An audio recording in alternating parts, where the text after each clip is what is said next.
jakiteko zer zen norena.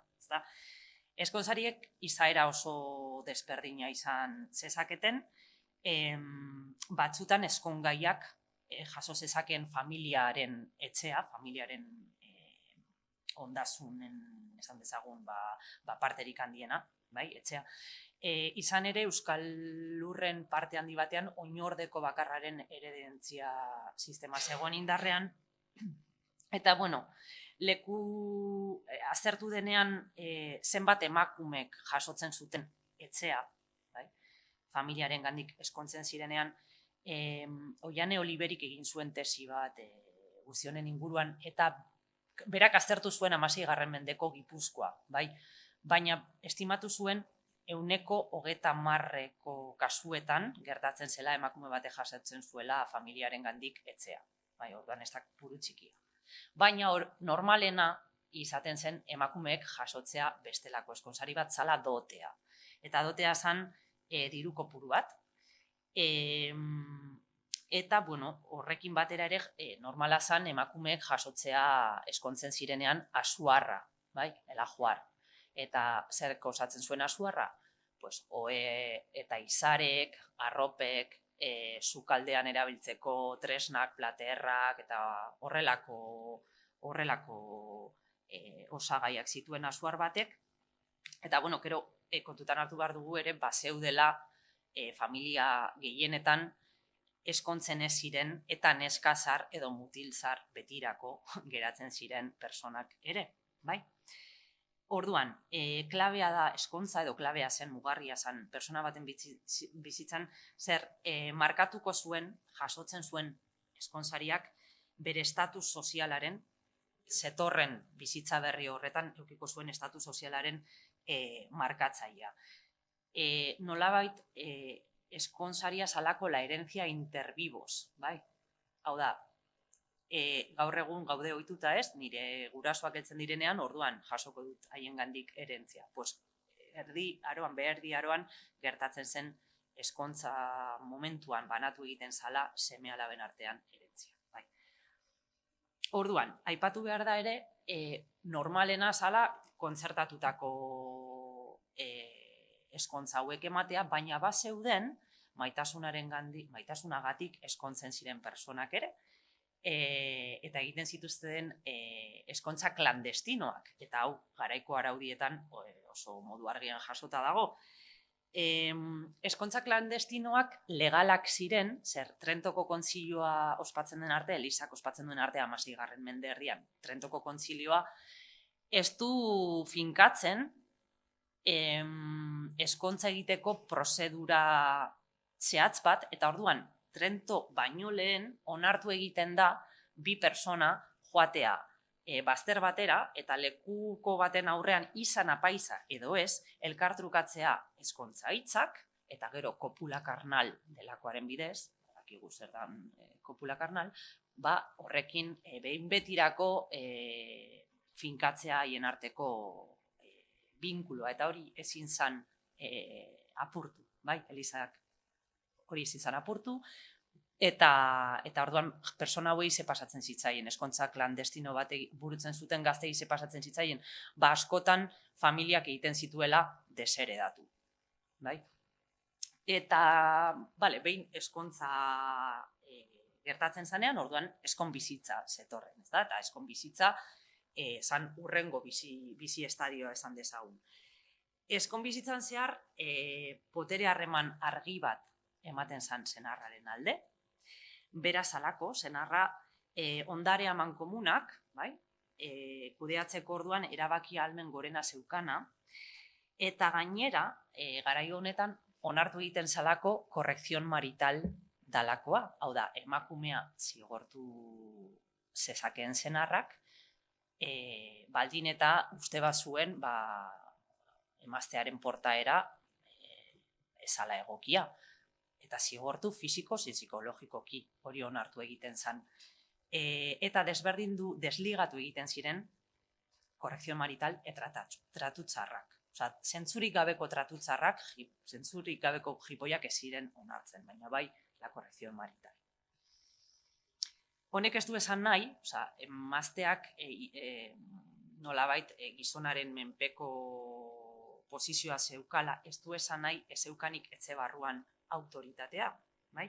Bera, emaztea kokatzen salako etxe horretan, sendi horretan, zeuden seme-alaben gainetik, eta autoritatea zuen haien gainetik, baita ere etxe horretan bizi ziren bestelako senideen gainetik, osabak, izekoak, danadalakoa, bai, neska zarroiek eta mutil zarroiek ganetik kokatzen zen, eta baita ere noski, etxean bizi ziren morroien ganetik, bai. Eta gainera, garai hontako iturriak begiratzen ditugunean oso garbi geratzen da normalena zala ondarea elkarrekin, senar emaztek elkarrekin kudeatzea, eta seme-alaben ezkontza politika ere adostua izatea, bai. Normalena, begiratzen ditugunean garai horretako kontratuak dira, ondare salmenta edo ondare kudeaketa komuna islatzen dutenak. Senarrak bakarka egiten dituenak ez dira arruntak.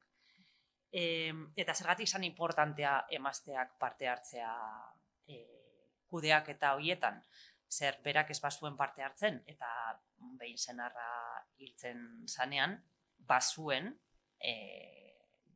senarrak bakarka egindako hori desegiterik. Eta badago, Bizkaiko Foru Zaharrean, eta hor diapositiban jarri dut, olako titulo bat, zeinan islatzen den apur bat, emakumeak bazuela zer esana ondare komunaren kudeaketan. Esaten du foruak, por deuda que el marido feciere sin la mujer, ella ni sus bienes no sean tenidos de pagar cosa alguna, aunque sea sabidora, salvo si ella otorgare la tal obligación o deuda por su persona. Hau da, emazteak, senarrak berak bakarrik egiten baldin badu zor bat sortu, eta emakumeak ez badu dokumentu hori sinatzen, ez badago ados, ondorioak senarrak bakarrik asumetu behar ditu, bai? Naiz eta berak emazteak jakin. Orduan, bueno, nik uste dut honek nolabait ere orekatzen du, lehen esan ditudan korrekzion marital eta bestelako senarraren aldeko elementu pisutsu horiek, ez? Ze gauza gehiago. Azken bizi estadiora pasatzen gara, alargunak ditut orain izpide, eta bueno, esaten da, edo esan ohi da, hau dala emakumeentzako bizi estadiorik azkeena. Zer, senarraren figura behin desagertzen zanean, haien kabuz kudeatu zezaketen bai etxea, etxeko ondasunak, eta baita ere seme-alaben gaineko erabakiak hartuz, askatasun osoz, ezta?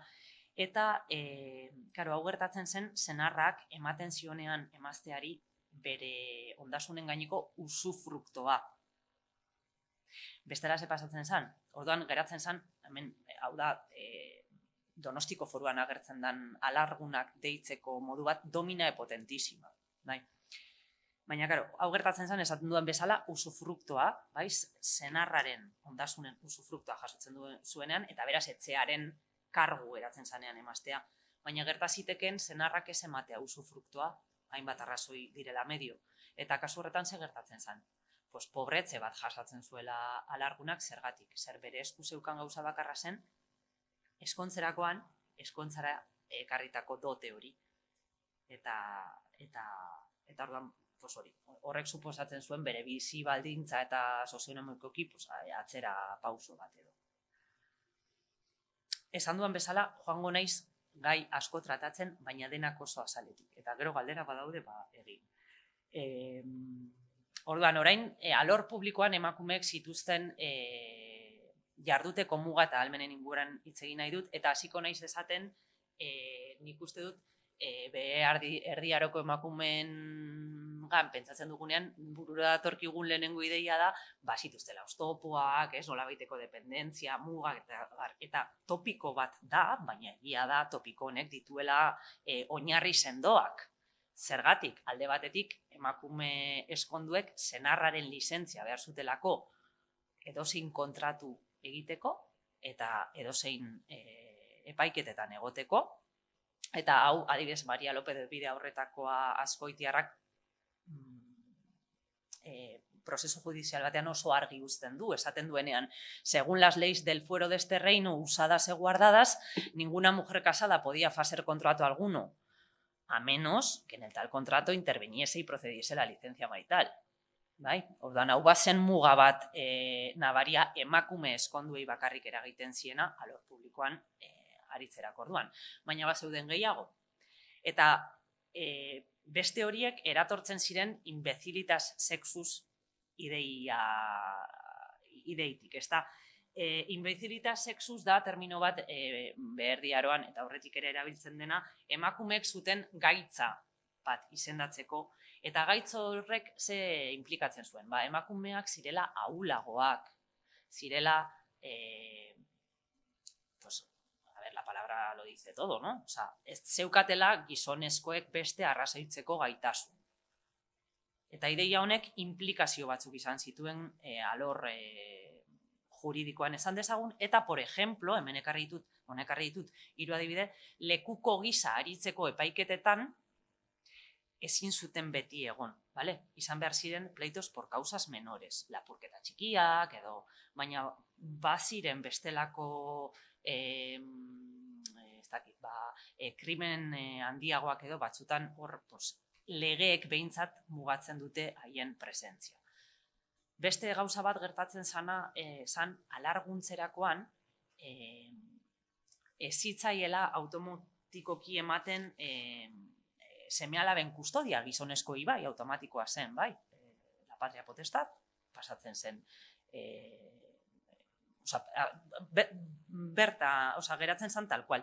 Sin embargo, emakumeen kasuan esan hori gertatzen, eta emakume batek egin behar zuena, zan alkatearen gana jo, eta eskatu tutoretza ematea, eta alkateak ebaluatzen zuen ia gaitasun nahikoa zeukan administratzeko, seme-alaben ondasunak, eta bizitza ona baseraman, eta uta beste, eta orduan bakarrik lortzen zuen seme-alaben gaineko tutoretza izatea. Eta beste muga bat, politikagintzan aritzeko emakumeei ezarri zitzaizkien mugak dira. Emakumeek ezin izan zutelako izan ez epaile, ez merino, ez preboste, ez holako karguak ezin izan zituzten bete. Baina, hori izan da ere, edo hori horrela izan da ere, paraleloki, muga eta estopoen errealitate hori kontra esaten duten emakumezko perfilak agertzen zaizkigu iturrietan. Emakume noble eta emakume poteritzuen inguruan ari naiz izan ere, Erdi Aroan, Jan Andre feudalen esku zeuden eskualdeak, jaurerriak, hauetan gobernua familia batek zeukan, ez da, esku pribatuetan geratzen zen, jaurerri horren gobernua esan dezagun.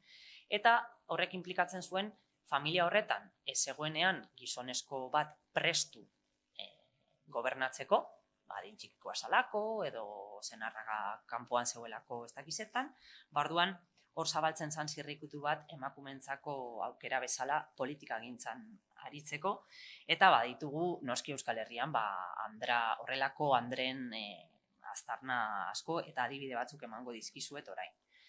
Lehenengoa, eta nik uste dut oso argia, Maria Diaz de Arokoa, 14. mendean Bizkaiko Andrea izan zana.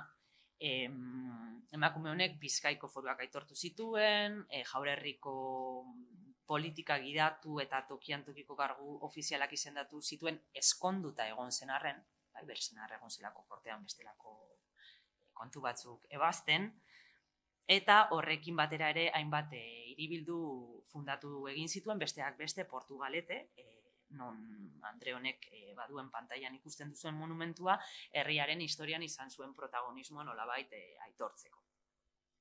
Beste adibide bat izan daiteke Konstantza Aialakoa, Oñatiko Andrea. Andrea, Arabako Aiala leinuko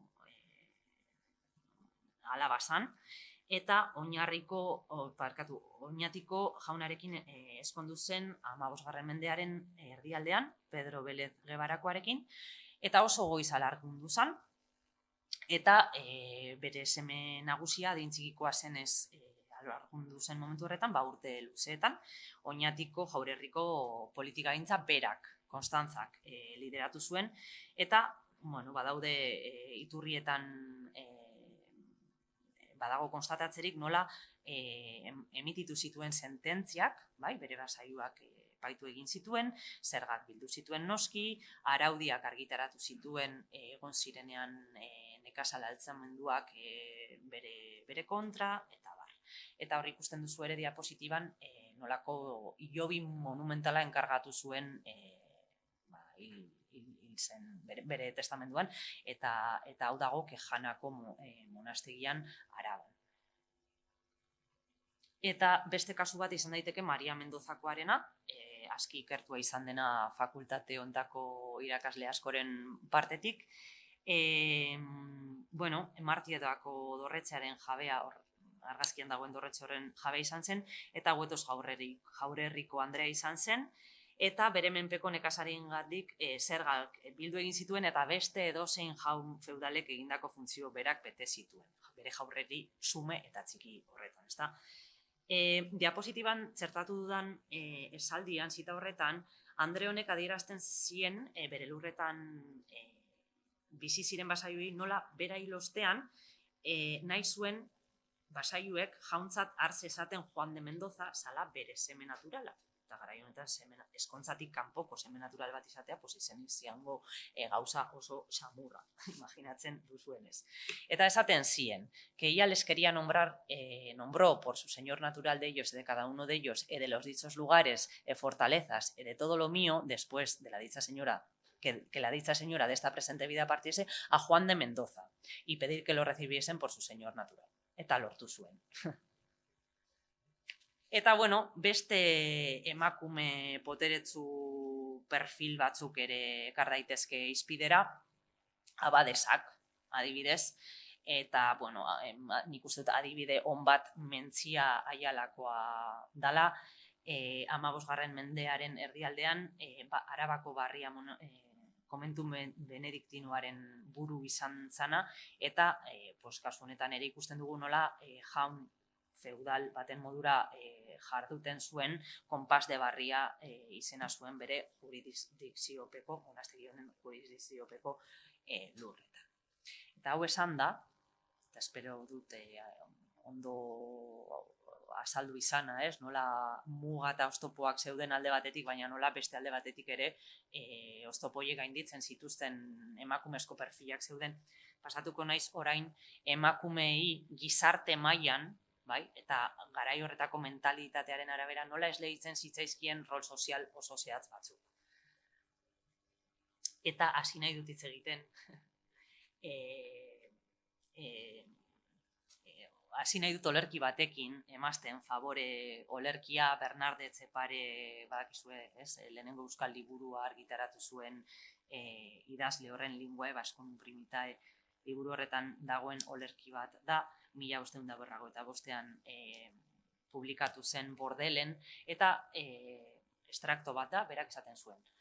Anitz gizon ari bada Andres gaizki erraiten, arizki eta desoneski baitituzte aipatzen, isilka egoitea ederrago hiltzate, Andrek gizoneki bezik utzik ezin dadite. Osea, gizonezko asko dabiz emakumeak kritikatzen edo gaizki esaka, deshonestamente aipatzen dituzte, eta hobeto lukete isilik egotea zer emakumeak txarrak dira bakarrik baldin eta gizonezkoek provokatzen badituzte. Holako zer dator esatera Etxepare. Eta zergatik defendatzen ditu emakumeak Etxeparek, zergatik horrelako defentsa irmo bat, hau da, 16. mende erdialdean ekoizten den olerki bat, eta erdiarora jotzen badugu, konturatzen gara, badagoela tradizio misogino, edo idei misoginoak barne baitzen dituen tratadistika oso voluminoso bat esan dezagun, eta badaude presente, idei asko erdiaroko gizartean emakumeak diela txarrak, naturalki txarrak, eta pekatu zaleak, eta lizunak, eta gezurtiak, eta debiles de espiritu, eta batzuk esatu de borratxinas, eta te puedes encontrar de todo. Orduan, misoginia honi aurre egiteko, 13. mende aldera sortzen da mugimendu bat, mugimendu intelektual bat, bakarrik noski ambiente kortesanoetan eta garatzen dena eta modu apur bat dispersoan Europako hainbat puntutan, eta izena dauka emakumeen kereia, la kereia de las mujeres.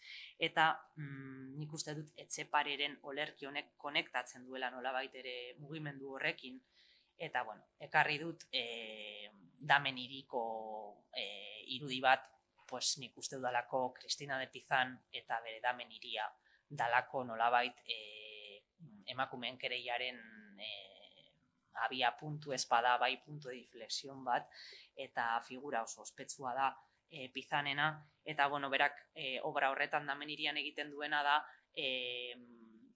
idei misoginoi aurre egiteko sortzen du emakumez osatutako hiri alegoriko bat, bai, nora ekartzen dituen bai Bibliako eta bai mitologia grekoko eta bai iraganeko personai feminino esanguratsuak demostratzen dutenak emakumeak onak direla. Bai, hortik du apur bat. Orduan, kontutan hartuta hau zela erdiaroko mentalitatea, bai, eta nik uste dut iturriek transmititzen digutela garaiko gizarteak bi emakumezko arketipko dikotomiko sortu zituela, emakume onak eta emakume txarrak, ez da, alde batean onak eta beste alde batean txarrak. Zurruna izan zalako garai horretan gizarteak emakumeak zuten jarrerarekin eta sailkatu egin zituen bi zera hauetan, ez da, bi polo dikotomiko hauetan. Ordan, emakume onak, nolakoak ziren emakume onak? Ze ezaugarri izan behar zuen emakume batek emakume on kontsideratu izateko 14-15 mendeetan. Azteko eta behin portaera sexual arautuen barruan mugitu behar zan. Hau da, eskondu arte virgin mantendu behar zan, eskontza behin gauzatuta bere sexualitatea erabili behar zuen bakarrik seme-alabak produzitzeko, eskontza esan dezagun bedeinkatu baten barruan, eta alarguntzen zanean, onena zan jarraitzea egoera horretan eta ez eskontzea barrido, bai, en honor del marido, esaten dute, en la honestidad del marido, esaten dute iturriek, bai. Beste osagai bat edo beste ezaugarri bat emakumeon batek izan beharrekoa zan eliskoia izatea, debota izatea. Eta hau ere iturriek demostratzen duten nahiko ondo ikuste ditugunean emakumeak elizara joateko tendentzia horrekin, eta baita ere ikusten da oso argi garaiko gizarteak estimatzen dituenean hainbeste religiosa profesionalak, batez ere beata eta zerorak, haiekiko estimu handia dago. Beste ezaugarri bat izan behar duena emakumeen batek da familian eta baita auzoan ere laguntasuna agertzea, laguntzaile rola betetzea. Eta familian besteak beste egiten zuten eginkizunetako bat norabide horretan zen hildako zeniden memoriaren zaindari fidelak izatearena. Haiek zirelako emakumeak, sendi bakoitzeko emakumeak, familian norbait hiltzen zanean hartzen zutenak kargua ofrendak eramateko hilobira, ogia eta kandelak, eta ereziak kantatzearena ere hil eta elizkitzunetan hildako zenide horren memoriaren ohorean. Eta beste osagai bat emakume on batek izan beharrekoa zan sume eta neurritzua izatearena, osea, komedida irrekatada, bai. Eta ekarri ditut bi diapositiba emakume onari buruz aipatu dituden ezaugarri hoietako batzuk ilustratu nahian. Eta hau eske asko gustatzen zait. Virgintasunaren frogarena. Nola zen? La prueba de doncella. Hau dago ateratan Nafarroako Foru Orokorretik, eta zera esaten du. Emakume bat eskondu aurretik hau egin behar da. Que prengan a 3 txandras de creer. Osa, har ditzatela sinesgarriak diren 3 emakume, bai, 3 andra. Y que cojan a la esposa, que prengan a la esposa.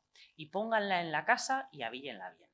¿No? Que la pongan en la casa y que la limpien bien. y póngale en las manos guantes. Y líguenle las muñecas con sendas cuerdas en manera que no se pueda soltar.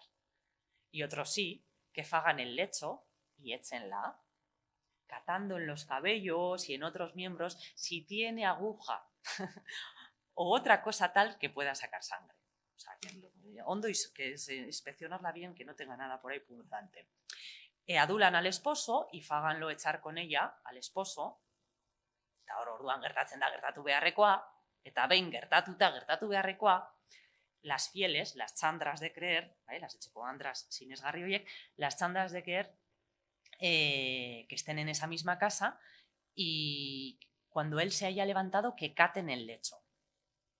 Si las demás dijeren que la sábana triazó, que la sábana manchó con la sangre derivada de la rotura del himen, entonces que se case con ella, porque es virgen.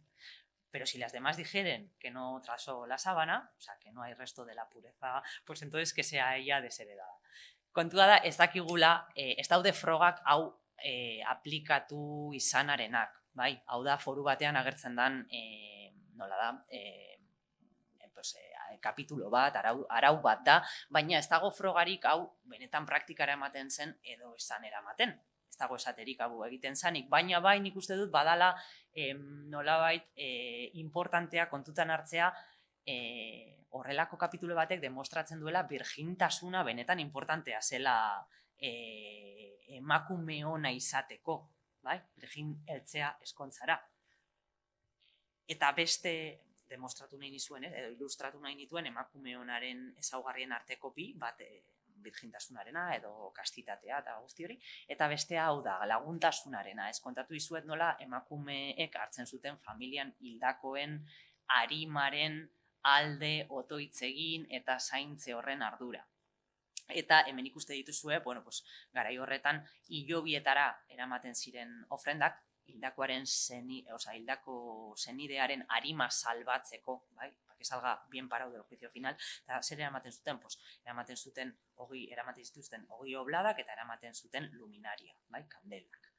Eta gero kantatzen zituzten ere improvisatzen zituzten bersoak, endetxak, eresiak ere deituak, hileta elizkizunaren unean, nolabait ere goresteko persona hori eta eresia hauetako batzuk gorde dira kroniketan, Emilia de Asturgoaren eresia ez dut irakurriko, asko luzatuko nintzateke, baina bueno, jakin dezazuen kantatzen zirela, eta hau agertzen da Esteban de Garibairen 16. mendeko kronista arrasatearen kroniketako batean, bai, eta kronistak kontatzen digu, aizpak kantatu zuela Milia hil zanean erditzerako unean. Eta bere hileta elizkizunean bota zuela bera agurtzeko eta bar.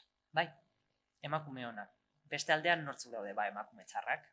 Eta nortzuk dira emakume txarrak, edo ze gauza egite dituzte emakume txarrek, edo ze egin behar zenuen zu izateko emakume txarra 14. 15. mendean, lizuna izan. Lizuna izan, edo araututako sexu praktikatatik kanpo zeo zer egin. Zeuden perfil batzuk bereziki txarrak, emakume adulteroak eta prostitutak. Adulteroak kriminalak ziren garai horretan, eta, klaro, batzutan epaileek emazte adulteroa hiltzeko askatasuna luzatzen zioten senarrari sententzian baldin eta probatu egiten bazan benetan gertatu zala adulterioa. Diapositibako kuadro urdinean jarri dut sententzia bat, adibide bezala, eta sententzia horretan ikus daiteke nola 1485 Gaztelako Kontseilu Errealak Zestoako bizilaguna zen Beltran Altularazi barkamena eman zion, un perdón real, por cuanto él, este señor, falló a María Joango de Paquino, su mujer, con Martín de Goresarri, cometiendo adulterio, él los mató. Él los mató y el rey le perdonó. Bai? Orduan, bueno, adulterioa zen krimen bat zan. Eta gero zeuden prostitutak. Eta prostitutek zeukaten oso konsiderazio sozial eskasa, bizi ziren nolabait mundu marginal batean. Eta erabat baztertua, ezta? Baina hala ere, garai honetan, gaur egun bezala, pues existitzen zan moral bikoitza, eta horren ondorioz, prostituten jarduna legalki esan penalizatzen. Baldin eta bi gauza egiten bazuten. Bat, tokadu zuria jarri beharrean, emakume honek, eramaten zuten tokadu zuria jarri beharrean, jartzen bazuten tokadu gorriska, dane jakiteko nor zeukaten aurrean, bai? Hori izan lehenengo baldintza, eta bigarren baldintza zen emakume honekin ez nahastea. Bai? Ez,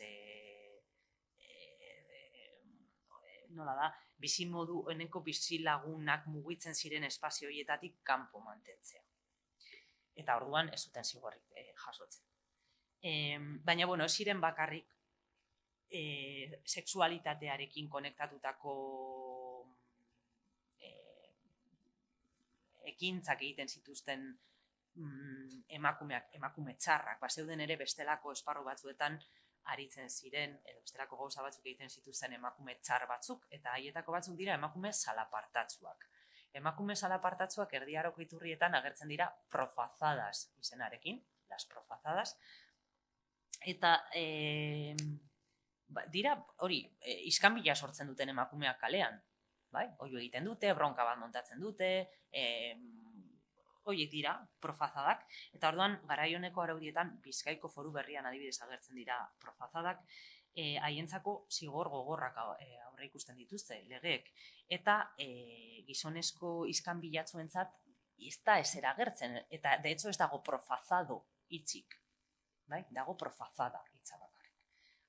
Eta gero dago, hirugarren perfil bat, konplexua dena, emakume txarren artean ere kokatu daitekena dela, sorginena, eta apur bat garaiko ortodoxia mediko edo ortodoxia erlijiosoarekin kontra jartzen ziren praktikak egiteagatik ziren mespretsatuak eta zigortuak pertsona hauek, ez? Eta gero bazeuden ere, erdibidean eson ez txar ziren emakume batzuk, eta hasi behar naiz igual aligeratzen apurban mamia, eta hauek ziren bakarrik bizi zirenak, bakarrik bizi ziren emakumei batzutan, adibidez Bilboko udal ordenantzetan, behin baino gehiagotan, egiten zaie gonbitea sartzeko bizitzera familiaren batean neskame bezala edo bestela izango dira desterratuak. Osea, Erdi Aroko Euskal Lurretako gizarteari ez zaizkio gustatzen bakarrik bizi ziren emakumeak. Zer dago hor, que no encaja. Eta gero daude ere, eskontzatik kanpo bikote harremanak dituztenak, las amancebadas, bai? Eta hauek ez dute zigorrik jasotzen, ez badira gizon eskonduekin edo apaizekin nahasten, bai? Eskondu gabeko gizonekin badaude, apur bat olan, ez dira onak, baina ez dira ez da ere txarrak eta ez dago haientzako zigorrik. Eta hau esan da banoa arin baten azken puntura, lan mundura, bai? Eta, bueno, hemen komentatzea igual apur bat arintzeko noski emakumeek egiten zituzten etxeko lanekin lotutako jarduera guztiak eta imagina dezakezuen ez, garai honetan ez egoen balai, ez egoen... Orduan, esan nahi dut, asko samatzuagoa zan, egunero joan behar zirelako iturrira, hurbila eta ekarri eta horrek pisu handia ekartzea implikatzen du, eta beste hainbat gauza gehiago. Eta hirietan edo hiri esparruan batez ere, itzegin nahi nuen ere nekazal esparruaren ingura, baina ez dauka denporarik, badaude emakumek familiatik kanpo edo familia esparru zehatzetik kanpo garatzen dituzten ofizio batzuk. Bai, hemen nasmasa bat egin dut, baina hemen agertzen diren ofizioen izenak asko dira ogiaren prozesuarekin lotutakoak, daude okinak, daude labezainak, daude errotariak, daude alesaku garraiolariak, udal pisua kudeatzen zutenak, badaude beste ofizio asko artisautza sektorearekin lotutakoak, kandelagileak, jostunak, iruleak, euleak, lumariak, zaintza eta osasunarekin ere lotutakoak, neskameak, inudeak, las nodrizas, hain importanteak, nik uste dut garai honetan, ospitalerak, emaginak, erlijioarekin edo kultuarekin lotutakoak, mojak, zerorak eta beatak bai, baina gero zeuden beste ofizio batzuk, adibidez difunterena, bai, hileta elizkizunak antolatzeko ofizioa zan hau, bai, familia batek eskatzen ziren eta haiek antolatzen zuten, erosi behar ziren kandelak edo apaizarekin kudeatzen zuten nolabait hileta horren antolaketa. Zeuden jornalariak, nekazal esparruan aritzen zirenak, baina baita ere eraikuntza lanetan aritzen zirenak, gaur egun ematen du, akaso arraroa izan daiteke emakume bat eraikuntza lan batean peoi gisa aritzen ikustea, baina Erdi Aroko iturrietan argi eta garbi geratzen da, zeudela eta asko zirela gainera. Eta askotan, obretan ez zituzten lan espezializatuak egiten, ez ziren kanteroak, ez ziren arotzak, egiten zutena zen un poco el trabajo sucio.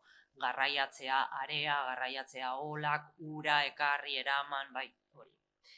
Eta nik uste dut hori esan da, joango naizela amaitzen, eta bakarrik esan nahi nuen hori, espero dudala, kontatutakoarekin eta hasieran aipatu dudan historia, irakatzi ziguten historia androzentriko horretara itzuliz, espero dut azaletik birpasatu dudan euskal emakumen Erdi Aroko historiak ekarpenen bat egin izana zuentzako, eta bueno, hori, nik espero dut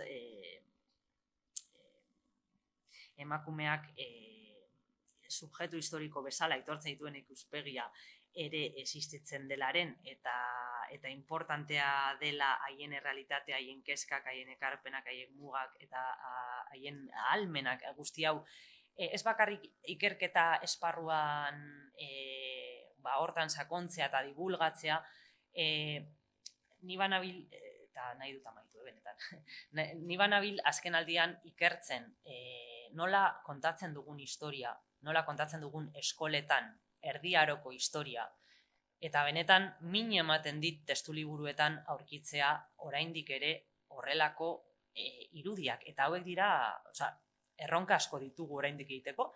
Hemen ikusten duzue biztanleria piramide honetan nola dagoen desproportzio bat ikaragarria emakumezko figura kopuru eta gizonezko figura kopuruaren artean. Eta nik ez dut ulertzen zergatik, zer Erdi Aroan izango ziren gaur egun bezala, más o menos erdia eta erdia. Baina eske, potere espazioak errepresentatzen direnean ere egia da oso maskulinizatua zeudela Erdi Aroan, espazio hauek, baina esan nahi dut, uste dut aipatu ditudan figura noble hoiekin eta dakigunari buruz erreginen inguruan, eta igual badela garaia ere pentsatzeko zertatzerik badagoela ere emakumezkoren bat horrelako irudietan. Eta are larriagoa iruditzen zaidana, daude akatzak zerbaitu hor katedral bat eraikitzen ari dira, eta gu badakigu historialariok ikertu dugulako eta iturrietan ikusten dugulako emakumez beteta zeudela horrelako obrak, eta hemendanak dira gizonezkoak, eta gremioetan berdina.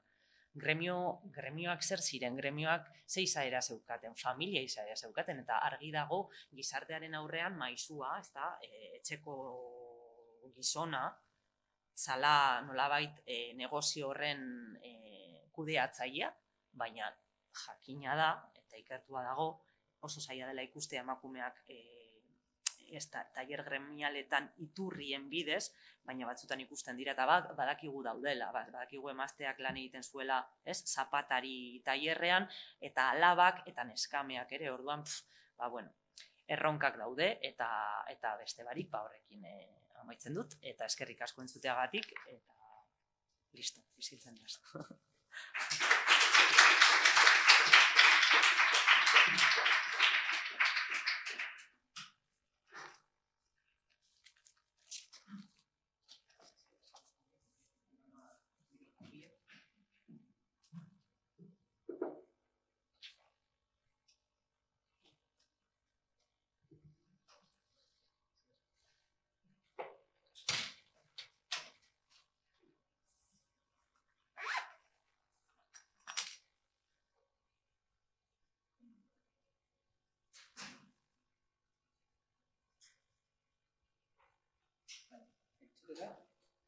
Ez? Bai. Bai, bale. Eskerrik asko, Janire, taldeagatik.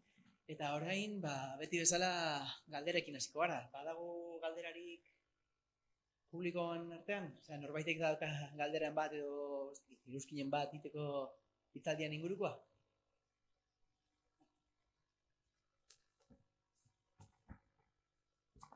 Ni neu.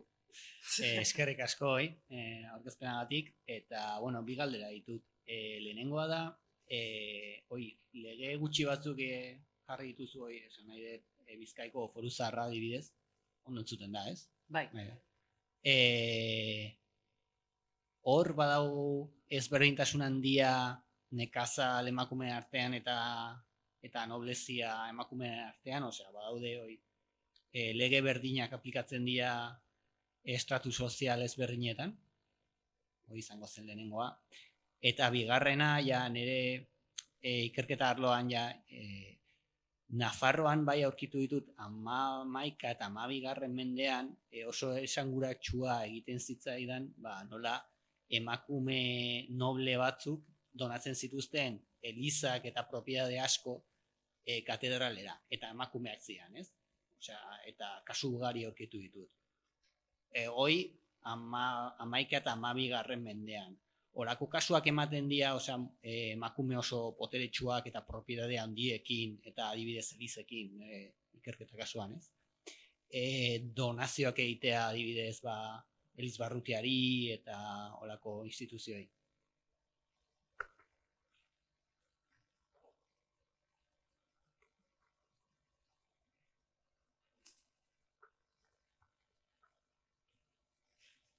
Bale, lehenengo galdera, txartu ulertu ez badu, bada, ia bertako legeek, bertako araudiek, besteak beste Bizkaiko Foru Zaharrak, ia egiten duten alderen bat nekazal eta esan dezagun, herri xumeko eta nobleziako emakumei aplikatzen zaien legei dagokienez, ezta? Bale, egia esan ez dut ikertu genero ikuspegitik esan dezagun kuestio zehatz hau, baina nik imagina dezaket hitz egiten duelako, ez da, de los hijos dalgo, gizonezkoekin gertatzen den gauza berdina gertatuko dela emakumeekin, alegia noski daudela desberdintasunak eta noski lege desberdinen bidez tratatzen dituztela batzuk eta besteak. Gertatzen da, araudi hauek, ez daukate esan dezagun garapen handia, eta ez dago espezifikatuta emakumeekin zer pasatzen den, edo nik ez daukat gogoan behintzat, bai? Orduan, ez dakit erantzun honekin pozik utziko zaitudan, baina esango nuke baietz aldea dagoela, baina ez dala genero asunto bat, bai? Dala gizartean bere osotasunean gizonekin ere gertatzen den desberdintasun bat, ez? Berezkoa Erdi Aroko gizartearena. Eta bigarren galdera, uste dut izan dela, ia lokalizatuta dauden hemen horrelako donazio praktikak. Ezta, emakumeek batez ere haien testamenduetan elizei, eta noski daudela dokumentatuta, eta da ikaragarri handia ze kopuruan gertatzen den hau. Gizonek ere egiten dute hau praktikatu, eta honek dauka erabateko lotura garaiko sinismen eta kristautasunaren gizarte kristau batean bizi ziren, eta orduan testamendua egiterako orduan, testamenduetan oso argi ikusten da hasieran nola datorren, ez da, encomiendo mi alma a Dios y que la Virgen, hori aurretik, ez da, eta gero, karo, nola bermatu persona baten arima salbatuko zela eta zelan redimitu nolabait egindakoak bizitzan zehar, askotan klabea zan horrelako donazioak egitea, izan zitezkenak monetarioak, eta kasu askotan ere, ez da bakarrik sartzen jokoan arimaren salbazioaren nahia, sartzen da ere norberaren poterea erakutsi nahia gizartearen aurrean. Eta hor, nik ikertu nuen adibidez, Lekeitioko emakume merkatari batzuen kasu zehatza, eta haieta 3 figura aztertzen dituen, 3 merkataritza eta itsasontzien fletean eta mundu honetan oso sartuta zeudenak, eta haietako batek testamenduan uzten du daukan diru mordoa egin dezaten elizan bere busto bat, bai? Bere busto bat, eta azpian, noski egun behar zuen inskripzio bat, nunca se hizo porque o se perdió, ez dakit, baina berak enkargatu egin zuen, eta azpian jarri behar zuen, hau eginda dago, ez dakit nok utzitako diruarekin, nire izena, nahi dut horregotea, eta nire irudia. Orduan, nik uste dut kombinatzen zala, bai, eliza barruan egitea eskatu zuen, baina Lekeitioko elizaren barruan ez dago gaur egun, orduan, eta, atzean dago ere historia beltz bat, ze bada bere senarra eskontzen dela gero beste, komplexua da. Akaso berak espero zuen diru hori ez zuen inoiz lortu, eta ez zion inoiz eman bere testamentua betetzearen kargua zuen personari, bai? Baina, hau da sekundarioa, hemen 15. mendekoa, 16. mende hasierakoa, hor mugan. Bai, hori dago publikatua, hori kasu hori. Ez dakit erantzun dizudan, edo joan naizen. Beste galderarik?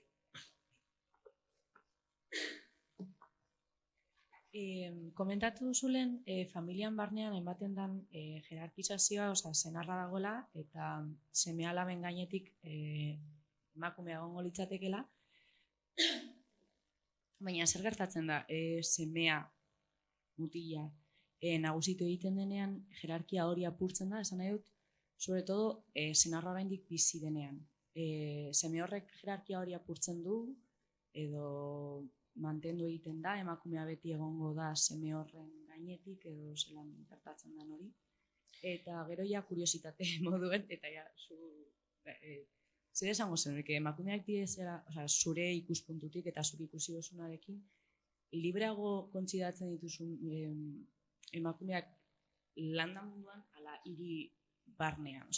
Suposatzen dut arauak bardinak izango liratekela, baina igual epaiketetan edo antzeman duzu nola baiteko ezberdintasuna eta zenolako askatasuna dauden. Bale. Lehenengo galdera, hor,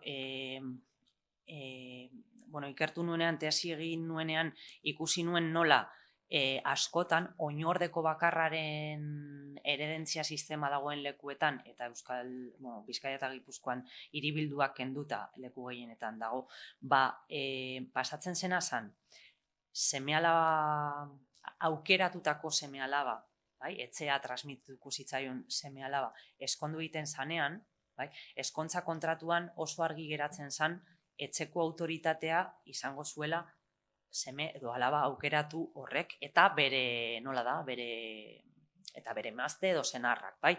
Baina, mantendu behar zituen, eta Bizkaiko Foru Zaharrak hau jasotzen du, eta oso esplizitua da, eta oso zorrotza honekin, eta badaude honen harira ere epaiketa judizial batzuk. Aukeratutako eta etxea jaso zuen seme-alaba horrek mantendu behar zituen gurasoak. Hau da, mantendu behar zituen gurasoak, bai? Espazio bat kontserbatu behar zen etxe barruan haientzako, eta gainera bere hileta heltzen zanean elizkizun horiek kudeatu eta ondo egin behar zituen, nola esaten dute iturriek, como en consonantzia con su nivel, olako gauza bat esate dute. Orduan, nik ulertzen dut, baietz, autoritatea edo erabaki ahalmena, zer saltzen dugu, zer erosten dugu, zer egiten dugu behi hauekin, hori, urrengo esan dezagun belaunaudira pasatzen zen, belaunaldi berrira, eskondutako bikote horrek jasotzen zuen, baina bikote hori zorretan zegoen aurreko belaunaldiko agintariekin, bai? senar emazteekin, eta bazituzten karga batzuk haiekiko, ez dakit honekin erantzuten dizuen. Eta gero, non ziren emakumeak askeago. Uste dut oso galdera komplikatua dela, eta igual kontutan hartu behar direla leku bakoitzean bizimoduak ere eskaintzen zituen, nola da, baldintzapenak, esan nahi dut. Hiri batean, emakume bakar batek bazituen hainbat ofizio horre, izan ziteken regatera eta salmentan aritu, bazeukan nola bilatu, bere bizitza da, nola egin bere bizitza, baina egia da ere, hiri espazioak proiektatzen zituela persona batengan ere, kontrola, el control de la vecindad, izan ziteken asko zorrotzagoa hirian. Nekazal esparruan baino, hemen daukagu poblamiento disperso, eta hemen etxe horretan pasatzen zen, orduan, segun eta ze prismatik begiratzen duzun, askeagoa izan zaitezke, edo izan altzinen emakumeak leku batean, edo ez dakit esplikatzen, izen da gaurren bezala, non nahiago duzu bizi, hirian edo nekazal esparruan, bakoitzak eskainiko dizkit gauza on eta askatasun batzuk, eta kendu beste batzuk, no? Uste dut, berdina pasatuko zela erdi aroan, bai. Nekazal esparruan kontrol gutxiago zegoelakoan nago, a nivel de hori, praktika gizartean egite ditugun gauzak, eta basamisa, ono basamisa, ez dakit, olako kontuetan, edo nola dira, amancebamiento harremanak izaterak orduan, igual, el juicio social san txikiagoa, imagina dezaket. Baina aldi berean, hiriak eskaintze ditu beste gauza batzuk. Bakarrik bizitzearen aukera hori, eta orduan ez dakit erantzuten. Bai, nire galdera da tratu txarrei buruz, pixka bat azaldu diguzu ez, nola desberdintasun dago tratu txarrak eta korrekzio marital, baina nire galdera da, klaro, nik tesi egin nuenean, baina zan beste testu-liburu bat, beste mende bat, bai, baina desberdintasun hau da korrekzio marital, bai, senarrak jo dezake, maltratatu dezake emakumea, eta baina hori tratu txarretan bihurtzeko, behintzat, 18. mendean erabiltzen zen termino bat de se la puede maltratar, no corregir, menos ahí se vicia. Y ahí se vicia y es maltrato. Eta maltrato baldin badago, bai epaitu dezakete senarra. Ez dakit hori gertatzen baldin bazan Erdi Aroan. Bai, badaukate, Carmina García Herrerok dauka oso artikulu ona, La corrección marital, eta Iñakik ere aztertu ditu, Iñaki Bazanek aztertu ditu ere tratu txarrak, eta badauka ere gauza desente publikatuta honen inguruan. Nik ez dut arreta berezia zentratu honetan, baina irakurri dudan eta ikusi dudana ere ikerketetan bada bereiztu egiten da, eta korrekzion marital adibidez gure esparruko legietan non ikusten da. Esaten danean, adibidez, Gernikako udal ordenantzetan esaten da, erregulatzen direnean iskanbilak eta liskarrak eta esaten da. Ez du gogoratzen, baina jotzen duenak jasoko du 20 marabediko zigorra. A menos que esto haya pasado entre padre y, entre familiares. Kasu horretan, hor konpon. Bai? Orduan, hortik badago ulertzea eta ikusita ere konparatibamente beste lurralde batzuetan ze gertatzen den, onartzen dela senarrak emaztea jipoitzea. Eta noiz dira tratu txarrak? Tratu txarrak dira, eta hori Carminaren artikuluan oso ondo ikusten da, emazteak salatu egiten baldin badu, eta korroboratzen badute, baietz, ez dela zuzentzeko da, gizona mozkortu egiten delako, eta arrazoi barik bera ona izan da, eta ondo portatuta, emaztea ondo portatuta, jipoitzen duenean, eta hor agertzen dira lekukoak, agertzen dira auzokoak, bai, epaiketan esaten, jipoitzen du eta ez dago arrazoirik. Eta horrela demostratzen dira tratu txarrak direla, baina tratu txarrak ez daude regulatuta garai horretako kodeetan. Osea, eso no existe como tal. Bai, nio dakat galdera bat, Jonandonik egindakoa, beraz, lanak egingo ditut zuzenean. Jonandonik galdetzen du, ea aldaketak egon ziren euskal emakumeen egoeran erdiaroan zehar. Hau da, edo gutxi gora bera egoera homogenoki mantendu zen, Euskal Herriko aro feudal osoan zehar, mendera edo behintzat mantendu izan bazen aldaketak non antzematen dira. Osea, bada gauza bat reformaren garaikoa eta benetan hor antzeman dezakegu emakumeen papera edo gizartean aldatu dintzela. Osea, erdiaroan aldatu izan zen edo gutxi gara homogeno den eta aldaketak egotekotan eman ziren erdiaroan. Vale. Galdera komplikatua da. Ze alde batetik, claro, guk, bueno, se puede contestar en castellano que igual, edo, bai, vale, ondo. Vale,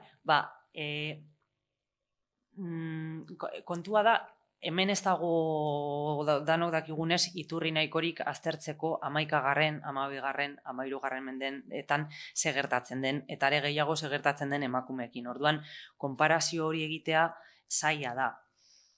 14. eta 15. mendeetan zehar, bai, iruditu zait identifikatu daitezkela gauza batzuk, baina nire ustez ezin da esan era global batean emakumeen egoerak onera edo txarrera egin zuen, aspektu batzuek egin zuten onera eta beste batzuk al mismo tiempo egin zuten, fluktuatu zuten alde batera edo bestera. Ikusten duguna 14. mende hasieran adibidez da, ditugun lehenengo dokumentu apurretan ez da agertzen lizentzia marital delako hori, ez da aipatzen, eta ez da aipatzen, guzti honek daukazer ikusia, heltzen delako erromatar zuzen bidea eta impregnatzen hasten da hemengo kodeak, eta ez da agertzen, ez da ere la renuncia al velellano. La renuncia al velellano da formula bat agertzen dena emakumeek sinatzen dituzten dokumentuetan, eta remititzen du erromatar garaian el velellano egiten zuena zen nolabait kuartatu emakumeen aukerak juridikoki jarduteko, porque zirenez apur bat eskastsuak, orduan babesteko nahiean, bai? Orduan erdiaroan egiten dena da esan, bueno, nik nahi dut prescindir de esto, ez dut behar babes hau eta egiten dut kontratu hau eta jakituna naiz sinatzen, bai? Orduan, hori da kontu bat agertuko dena 14. mende erdi amaiera aldera, eta 15. mendean ja orakortzen da, bi gauzak, la licencia marital y la renuncia al velellano. Orduan, nire ustez, hori bada okerrerako gauzak okerrera egiten dutela den sintoma bat, alor juridikoan aritzekota, baina, karo, paraleloan ikuste ditugu gauza onuragarri batzu gertatzen direla. Adibidez, Oiane Oliverik egin zuen ikerketan, eta nik uste dut berdina gertatzen dela ere 15. mendean, gertatzen da familia tronkalak, oraindik ere familia tronkala nolabait funtzionatu egiten du, baina geroz eta gehiago doa protagonismo hartzen, eta igual bereziki hirietan familia nuklearrak. Eta familia nuklearrean emakumeek, lehen komentatzen nuena, kokatzen dira, dago senarra, baina bera jartzen da hemen parean.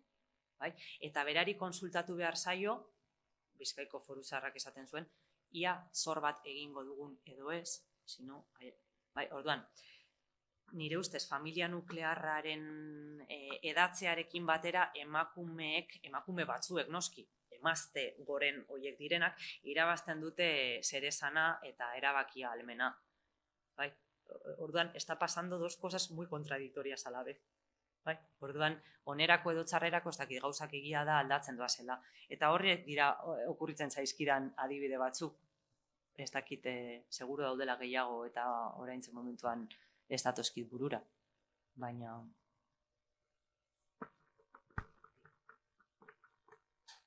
Nik aprobetxatu nahi dut aukera zurekin hau komentatzeko. Nik ez dakit hau den zuk ikertu duzun gai bat, baina nik azken 3 urte, 4 urte hauetan hilabetean ben ateratzen naiz Arabako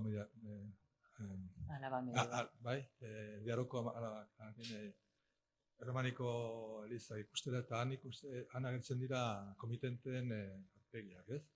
Eta horrek ni harritu nau, ze herri txikietan ere, Saratxo bezalako herri bat, Eginon edo, ez? Agertzen dira herriko dameen irudiak eta oso apainduta, ez? Ez dira neskitak, dira dameak dira, ez? Herri txikietan ere, eta nire galdera da, zuk ez dakit hori, kertu daiteken edo jakin daiteken, baina horrela zen egoera herri txikietan ere Araban zehar, Bizkaian zehar, Osabera edo Gipuzkoan zehar, bazegoen tarteko gizarte bat, eta hor agertzen hor herri txikitan ere bat zegoen familia bat, bi oso gizartean nahiko aberatz edo opulentoak ziren, Eliza finantzatzeko eta dotore agertzeko eta Europako korronte kulturalak jarraitzeko, ez dakit, hori nahiko jarraitzen dago askotu, ez? Herri txikietan, Araban zehar ikusten diren herri txikitan, hori ikustea, eta zer deritzozu.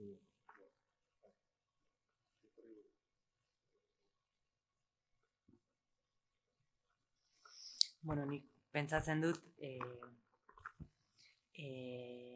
nekazal esparruko herriak ere ez zirela izango homogeneoak bizi ziren biztanleen partetik, eta ikusten du, claro, nik elizetako representazioak eta romanikoak guzti hori nik ez dut aztertu eta ez dakit zehazki zer agertzen den eta zelan, baina bai esan diezazuket adibidez, askotan ikusten ditugula esparru ruralean emakumeak, nekazal familietan jaioak izandako emakumeak ere badirela familia aberatsagoak beste batzuk baino, eta horregatik haiek dira jabe inguruko errotena edo inguruko burdinola, eta emakume batzuk kudeatzen dituzte instalazio produktibo hauek nekazal munduan, bai? Eta noski, garaiko 14-15 mendetako leinu asko, bai? Leinu asko presente daude nekazal esparruan, bizi dira nekazal esparruan, edo espadira kontrolatzen dute. Orduan, agian Elizetan ikusten diren aztarna horiek horrelako leinuetako kideek egindakoak dira, okurritzen zait. Hemen dago gai horren inguruan asko dakien jendea ere, ez dakit, ze uste duten. Jon Andoni eta Iñaki eta Ekaitzu ere. Atu edad, ti?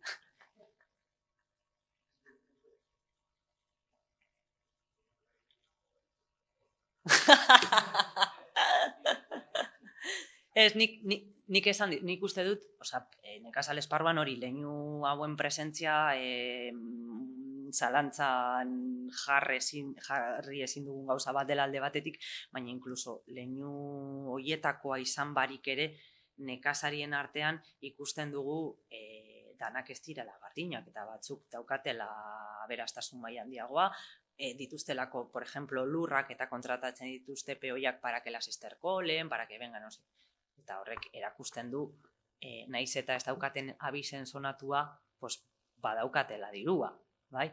Eta akaso, pues, horiek dira egiten dituztenak, enkargatu elizetarako haien aurpegiak edo haien zerak harrian jartzea. Lo que pasa, ze garaitako dira. Claro, eta ez daukagu iturri da, osea, eske hor arazoa hori da. Arazoa hori da. Bai.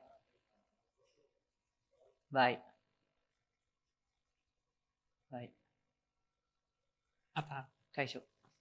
hola, bai. Pare bat galdera. Bata da, esan oso zelan, alarguntzen danien emakume bat, esan dekon, gizonan ondarean usufruktua. Ez, baina hori ez badekola, ondori hori ez deko izan dagoela erabilize gertatzen da horrekin. Osa, galdiken da betirako, norandoie. Beste bat da, komentatu zunien zelan, alarguntzien be bai, alkateri eskatu behar dutzala seme alaben tutoretza hori. Ez badotzi emoten bai, seme alabekin gertatzen da. Eta honen, bi galdera honen arira be bai, zelan, hasiera baten komentadozun, zan izen da, ondore komuna kudatzen zala bien artien, zenarren maztea artien, ez? Bai. Baina gero bai zelan, derrepente gizona, desagertzen da nien, emakumea zagertzen da, zalantzan bere gaitasuna, ez? Bai, ondare hori kudatzeko eta bai semeak ez teko batien. Oinartu bai izan askapaz, baina bakarrik bote manaz, ja ez. Sin más, kuriosu. Vale. Segertatzen zan, oza, galdera da, segertatzen zan senarraren ondasunekin, espaldin bazion emazteari usufruktuan ematen, ez da? Pues, edo seme-alabarik bazegoen, seme-alabek jasotzen zuten, baina normalean jadanik adinez nagusiak ziren seme-alaben kasuan gertatzen zen hau da, seme-alaba batek gaitasuna zeukanean kudeatzeko etxe hori. Eta orduan, egin behar zuena emaztea zan etxetik joan bere dotearekin. Eta nik egia da, kasu gutxi ikusi ditu dela,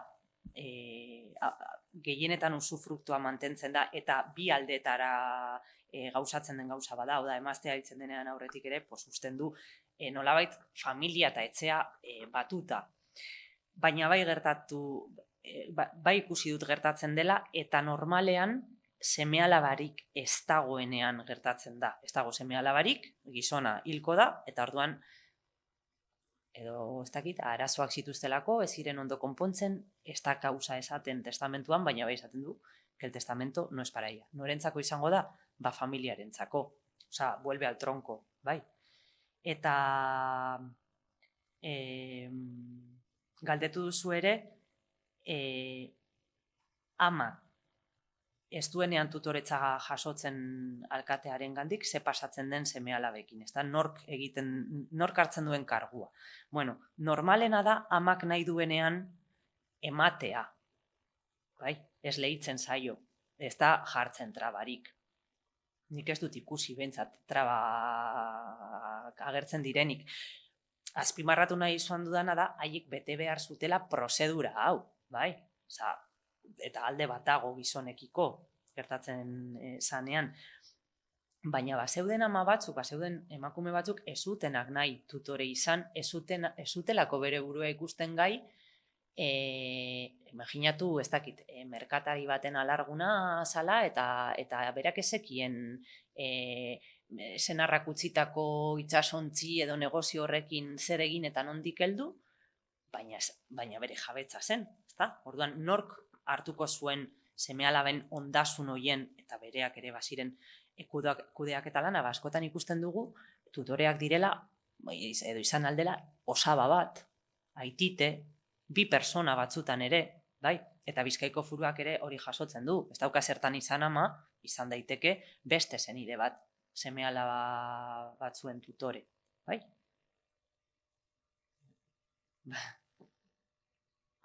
Ni badauka pare bat galdera, bat izan da, komentatu izan duzu, batzutan handere feudalak, barrazte dozen jan-feudal eskumenak zituztela baita ere, eta askotan senarra zegoenean edo senarra hilda zegoenean, baita ere arlo militarrean erabakiak hartzen zituztela eta parte hartzen zutela. Galdera zentzu horretan da, horretarako baita ere haien, handere edo jan feudal guztiek azkenan agintzeko prestakuntza bat jasotzen zuten, txikitatik ez.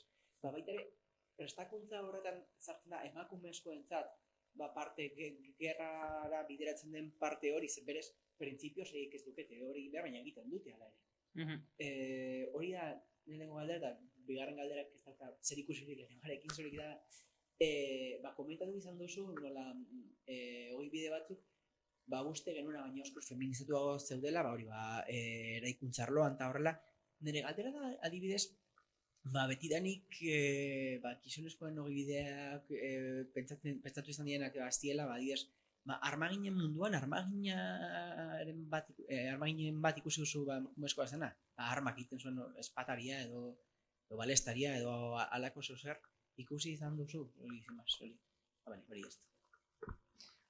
Azkeneko galderaren erantzuna da, ez?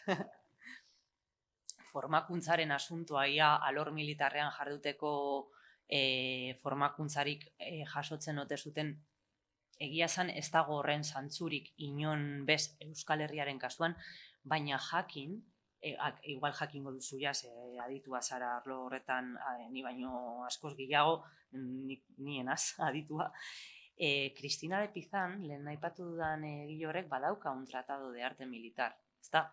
Eta zelan da posible, gortean jaio eta gortean hasi eta esan nahi dut, bizitza eroso bat eta izan duen emakume batek gaitasuna izatea para escribir un tratado de arte militar.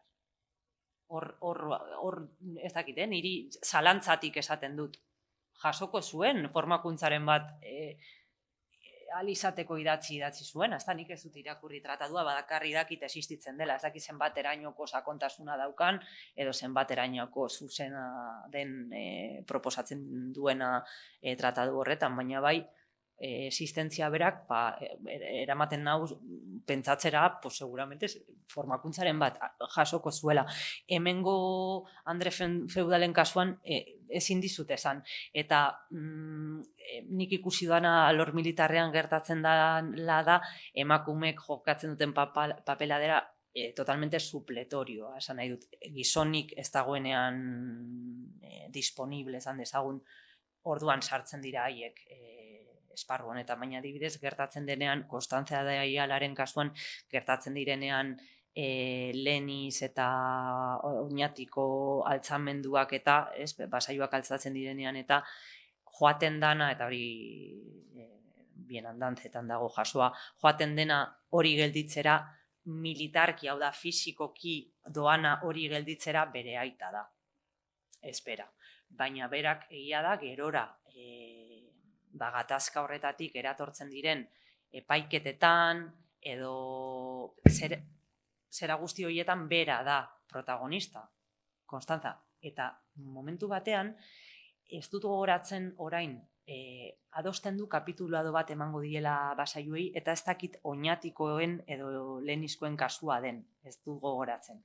Baina zalantzan jartzen da eta erregearen gana doaz galdetzera ia bera, porque claro, ella es regente, es tutriz del menor, que va a ser el señor, está. Orduan, ia kondizio horretatik gaituta dagoen, ahaldun dagoen horrelako kapitulado bat, horrelako araudi bat promulgatzeko. Eta erregearen erantzuna da baiezkoa.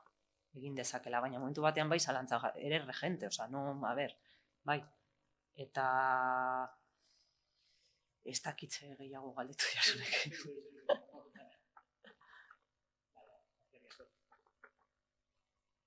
Bale, beste galderarik ez badago, zurik eskertzea hain zuei interesgarrigatik eta eskerrik asko etortzea. Zuei.